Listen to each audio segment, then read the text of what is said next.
tighter personality, are you suggesting that personality is enmeshed into a family background? Without Those question. 6 things you just had on. Without question. Your entire essence is impacted by your family background. It's been proven time, I hate to use the word proven as a scientist. There has been shown a high correlation between, in twin studies that have been raised independently of one another, that in independent families, even though certain things are idiosyncratic to the twins, their personalities can be radically different, based upon the family upbringing. Absolutely. But it's what you do with what you have that determines who you are. I got you. All right? Give you an example. I was raised in a lower middle class, poor Jewish home. No matter what I did, it wasn't good enough. No matter what I did, it wasn't good enough. I have a choice. I can say, because I didn't make the U.S. Olympic team, I'm a failure. I am a failure in life. I didn't make the Olympic team. That I was invited to the Olympic trials wasn't good enough for my parents, particularly my father, because I didn't make the team. Now, I can carry that with me my entire life and say, I'm a failure. I didn't make the team. Or I can say, he's crazy. I don't listen to that madness. This is his own issues. Oh my God, 1/10 of 100th of 1% of people in America make the trials, and he's telling me I failed? You got a problem, buddy. I can't change my background, but I can change the way I react to it. Okay? Here's a key. When we talk about change, change is not big. Change can be a single aspect. One single aspect in how you relate to yourself. Not to your mom, not to your kids, not to your twin. One single aspect that you change within yourself will be noticed. It absolutely will be noticed.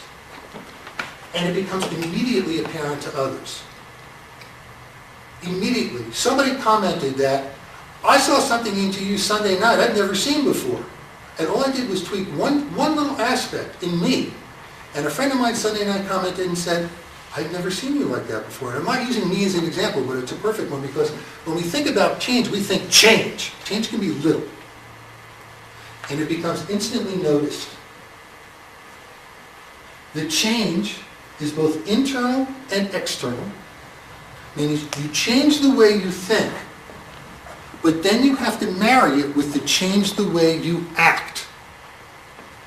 And if it's the way you dealt with yourself because you felt crappy about the way you dealt with your son or your daughter, or you just the way you treated yourself, as you'll see in the next few slides, and you just change that one dynamic, all of a sudden you feel a weight come off of you and it'll let you deal with something else. So it doesn't have to be big steps. I don't want to sound like a democratic political person, but if you think about each person changing a single aspect and then letting it ripple, there's an opportunity that could be the energy for social transformation for your generation in the 21st century.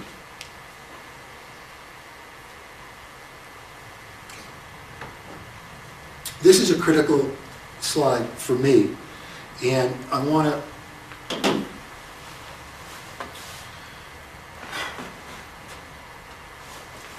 we as people are limited in our ability to express emotions by the language and words we use to say them and express them. It's particularly evident among men. I have probably talked between my clinical practice and my career in corporate America to 1,000 or more men. And if I ask these 1,000 men, tell me how you feel about this, 900 of them will say, you know, Ron, I think that this is, I said, no. Tell me how you feel. You're not listening to me. I think that, no, please, Steve, I want to know how you feel about this. I know, you're not listening to me. I think that we should do it, and we get locked into it. Feeling is here, thinking is here. And we're limited. What we also do, and we all do it, is when we hear something that somebody else is expressing emotionally, we translate it into the language we think they're saying, assuming it's correct, when oftentimes it might not be. We also, and importantly in our lexicon, will use language that works for us. 28 years in corporate America. I walk into a room, I'm a loss. The language and the style I use works. You don't understand me? Your problem. You work for me. I never thought that, but I'm being dramatic. People work with me, they don't work for me. All right? But those who think this, you work for me. You don't understand me? You've got a problem. Then that person transforms that mindset and brings it into the home.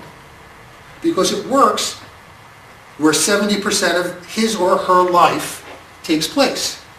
And the more it works in the corporate life, the more that person will stay in the corporate life, male or female, because they're understood, or frankly, they don't have to give a shit whether they're understood or not, because they're in the power position. In the family system, they have to learn a new language with kids and with spouses. That's a struggle. You don't have time for it. What's the reinforcement? What's in it for the person? And that doesn't have to go with male people or female people. It has to go for people. In time management, when we get to the family system, that really plays itself out. I move my... Right there. Thank you.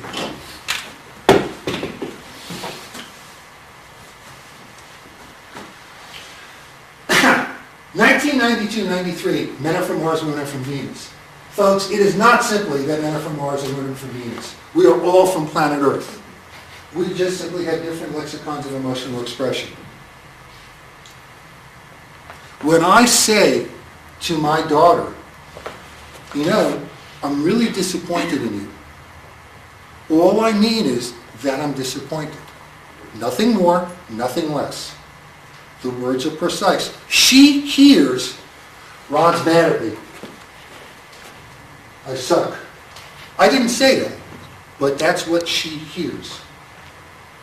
No, that's not what I said. Yes, it is. She translates it. And no matter how I urge her to please understand, I didn't say that. I really said I'm disappointed. She translates it. And there are steps to get around it, but that's a typical example. That's not just kids either. What's that? That's not just kids that do that. I know.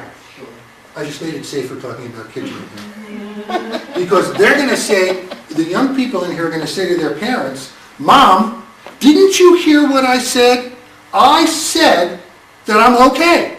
They give you the monosyllabic answers. Are you okay? Yeah. You sure you're okay? Yeah. What does yeah mean? What does yeah mean? 19-year-old son, 20-year-old son, everything okay? Yeah, I'm out of here. What does that mean? All right? What does that mean? So, you need, and now you're going to make assumptions that yeah is okay. Yeah might not be okay. Or even if the daughter is of a certain age and she says, I don't want your help. Or, if you don't give it to me the way I want it, how I want it, when I want it, I don't want it at all. Yeah. That's a language. And there's a translation to that.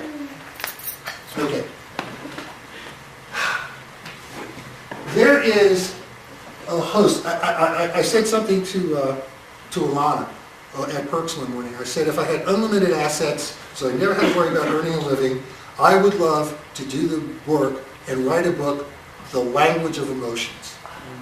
I really would. I'm fascinated by it. Some people that know me a long time in here know I could be a real SOB when it comes to understanding and say, what do you mean by that? No, come on, that doesn't make sense. What do you mean? What do you mean? What do you mean? And you think I'm buttonholing you. I'm trying to understand you. These are some what we call semantic differentials. They're opposite words. Two of these words keep you locked in your past. They are the shackles that keep you from change. Two of them are your target. We're going to talk about guilt and fear now. I want to be perfectly clear about talking about guilt.